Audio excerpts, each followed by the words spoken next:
Hey everybody! While I personally love the holiday season, I know it can be a difficult time of year for many of us for multiple reasons. It can be an expensive time of year. It can be a time when we may have to interact or communicate with toxic people more than we normally would, people who tend to keep tabs on our progress or lack thereof, or it might just be another end of the year reminder of unmet goals, a reminder that we're still not where we want to be in life.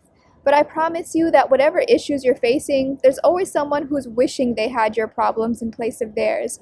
There's always someone who's wishing they had some option or some more time or some hope for things to change. There's someone who's wishing they had your mental stamina to hold it together until things start to turn around, which they are. There's someone who's wishing they had your EQ to handle the people and situations that have tried to take you out, but your opposition couldn't. There's someone who prays to have your ability to self-regulate, to have the level of control and discernment over your mind and emotions, the type of self-control that winners are made of. And you are winning. You may be feeling like you're up against a lot, but that clearly means that you're a lot more to not have collapsed from it, from all that's come up against you.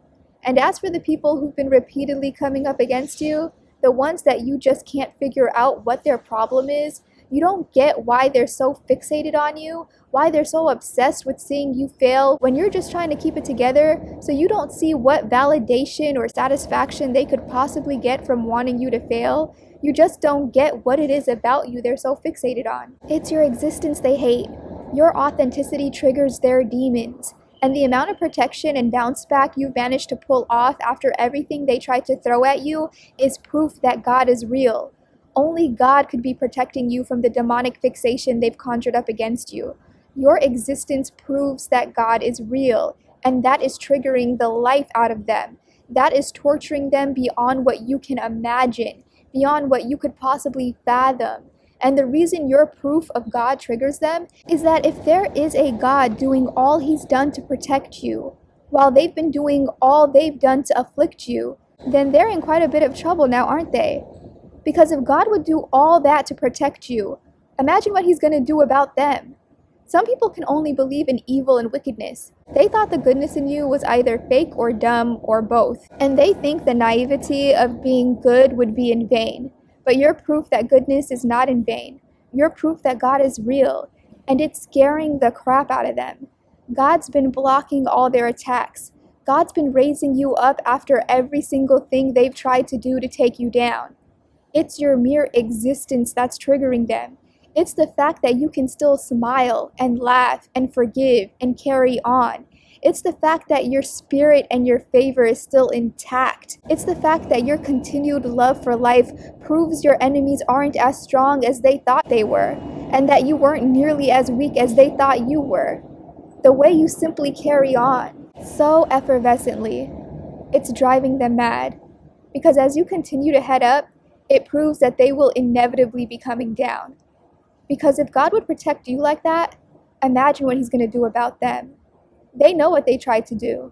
And God knows too. God knows better than you do. The very favor they envied in you is still shining. They're finally forced to realize they could not blow out your light.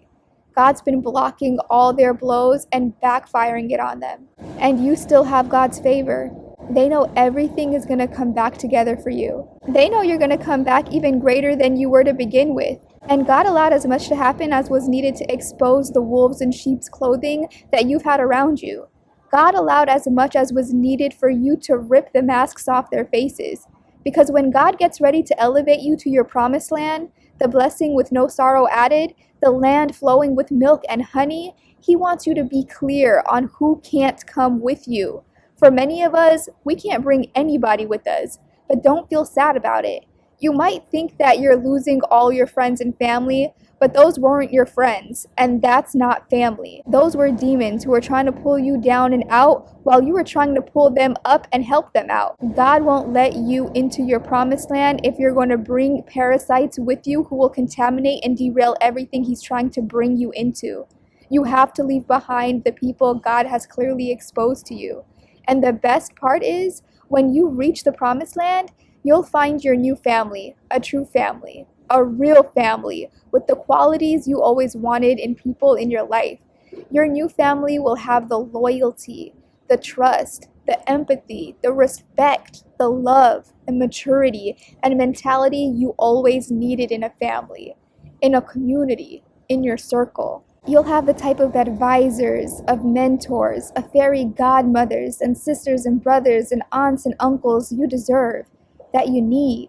A new family, a new life, because you stayed the course, because you stayed in alignment with God's will for your life, because you would never forsake Him.